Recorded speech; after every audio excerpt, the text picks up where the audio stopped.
Hai semuanya Bapak Ibu Guru Kepala Sekolah Hebat di mana saja berada, kembali lagi bersama dengan saya Ridwan. Sebelum saya melanjutkan pertemuan kita kali ini, ada baiknya kalian siapkan semangat dan motivasinya untuk selalu berkarya untuk pendidikan. Kalau sudah, silakan langsung subscribe, like, dan jangan lupa pencet notifikasinya untuk selalu mendapatkan informasi terbaru dari kami.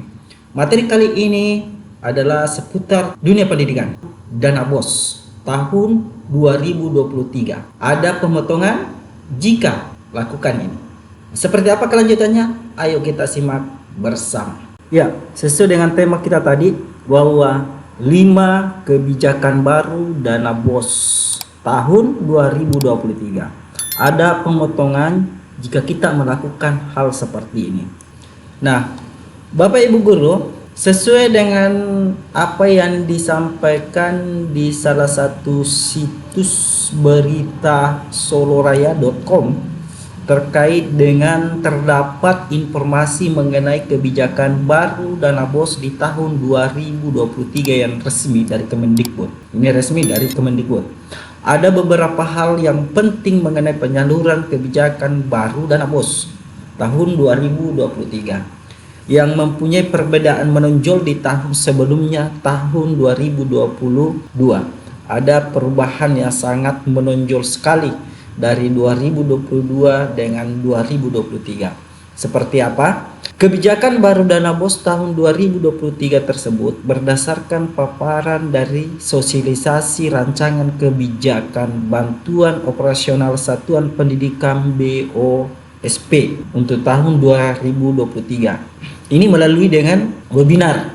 Salah satu narasumber dalam sosialisasi tersebut adalah Direktur Jenderal Pendidikan Anak Usia Dini, Pendidikan Dasar dan Pendidikan Menengah, yaitu Iwan Syahril.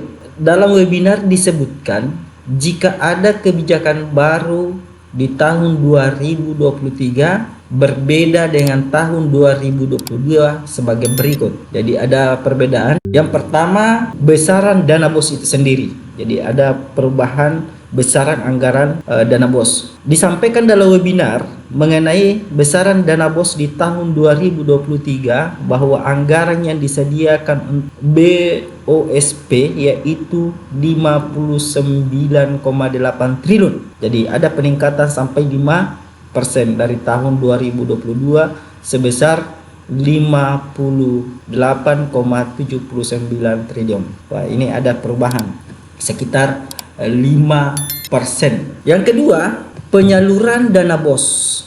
Nah, ini persoalan penyaluran dana BOS. Mekanisme penyaluran dana BOS di tahun sebelumnya 2022 dilakukan dalam 4 tahap. Di tahun 2022 berkurang menjadi 3 tahapan, yaitu tahap 1 sebesar 30%, tahap 2 sebesar 40%, dan tahap ketiga sebesar 30%. Nah, ini perubahan di tahun 2022 4 kali, kemudian 3 kali. Untuk tahun 2023 kebijakan baru di tahun 2023 berkurang lagi menjadi hanya dengan 2 tahapan, ya, yaitu tahap 1 adalah 50%, paling cepat disalurkan di bulan Januari, dan tahap 2 sebesar 50%, paling cepat disalurkan bulan Juli.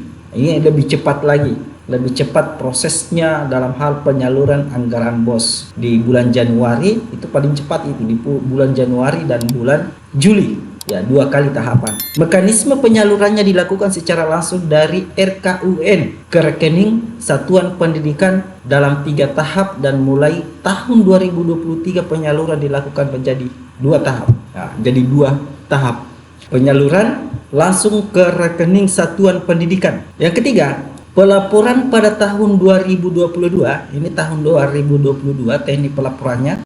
Ya, jadi pelaporan dana BOS pada tahun 2022, pelaporan dana BOS menjadi syarat penyaluran. Contohnya, laporan dana BOS tahap 1 menjadi syarat penyaluran dana BOS tahap 2 dan seterusnya. Sementara itu, aturan dana BOS tahun 2023 nantinya pada setiap tahapan menjadi syarat penyaluran. Sama dengan kemarin-kemarin.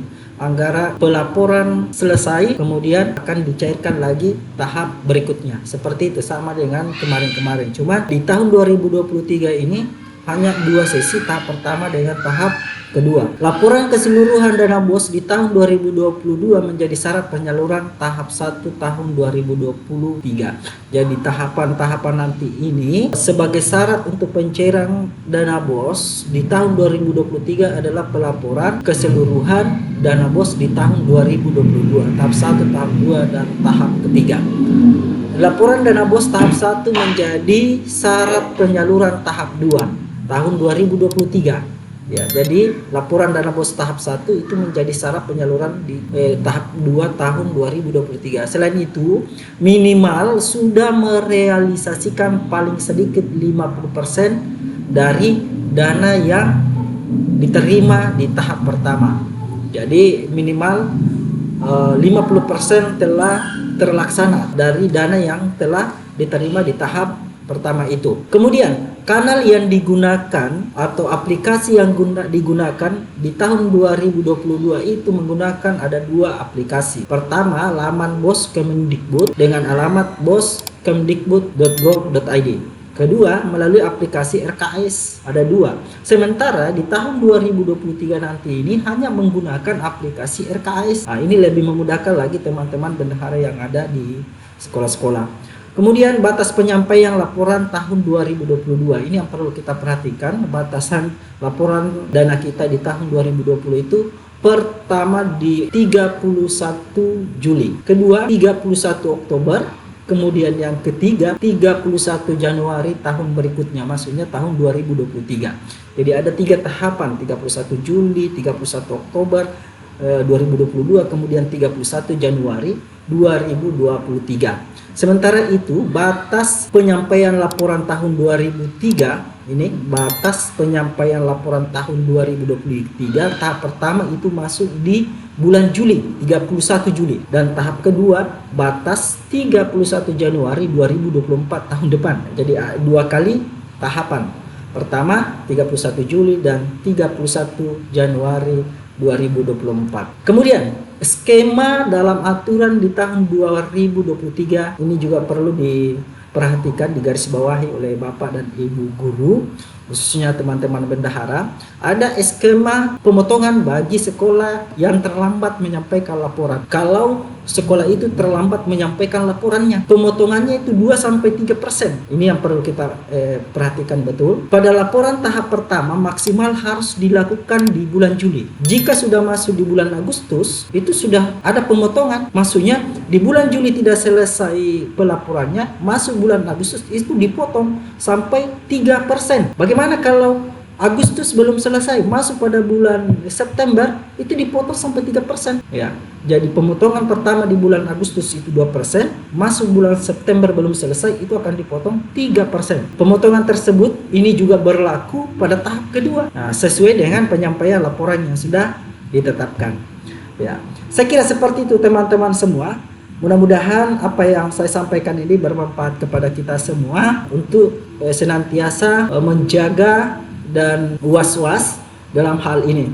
Demikian sahabat-sahabat guru dan kepala sekolah hebat, saya Ridwan. Kita akan kembali lagi di kesempatan lain pada channel yang sama dalam membahas sekitar tentang pendidikan. Dan buat sahabat guru dan kepala sekolah hebat Indonesia, sampai jumpa di lain kesempatan. Terima kasih juga sahabat dan guru dan kepala sekolah hebat di mana saja berada. Kalian yang telah menonton video ini, jangan lupa tekan tombol subscribe-nya dan nyalakan notifikasinya untuk selalu mendapatkan informasi-informasi terbaru dari kami. Salam sahabat guru dan kepala sekolah hebat, merdeka belajar, belajar di mana saja. Terima kasih. Assalamualaikum warahmatullahi wabarakatuh.